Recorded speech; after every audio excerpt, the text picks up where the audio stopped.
If you do not know what to bring to the party, this is it. This So is your first things recipe right first, to here. make this taco dip, you will need hamburger. And I just got the big pack of hamburger. And I put 2 packs of the taco seasoning in it.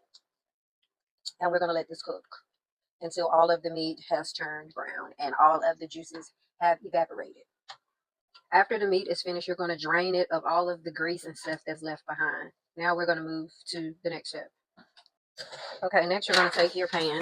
You're going to take room temperature cream cheese, any brand that you choose, room temperature though. And you're going to take a spatula or a spoon and you're going to spread it at the bottom of your pan. The whole thing. And you want it to be room temperature so that it's easier to spread. And you're going to put a layer of hamburger on top of the cream cheese. Half of it, because we're doing half, and the other half is going somewhere else. Jalapeno peppers. And you're just going to spread them equally on top of the hamburger. I'm going to take your salsa. This is medium. I meant to get mild, but oh well. Salsa. So we're just going to put that right on top as a layer. Spatula and smooth that out because we're basically layering this.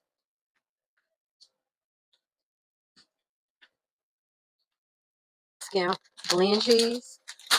So we're going to add our layer of cheese.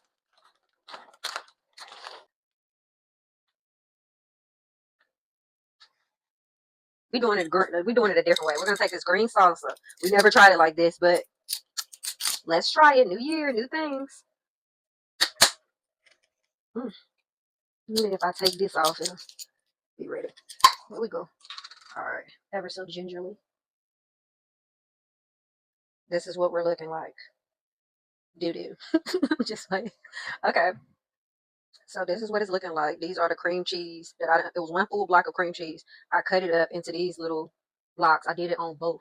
So that's one full block of cream cheese. If you were only doing one, I would use half of it.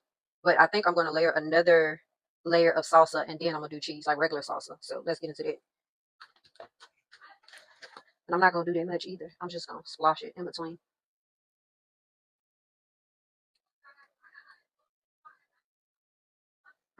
We're going to take our cheese and I'm going to just pour it down the center.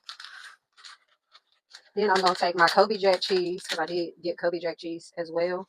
And I'm going to pour that on there too. And that's going to be the end of it. At the end and put it on top, but this is how we look. We're going to put it in the oven at 350 until we know that all the cheeses are melted.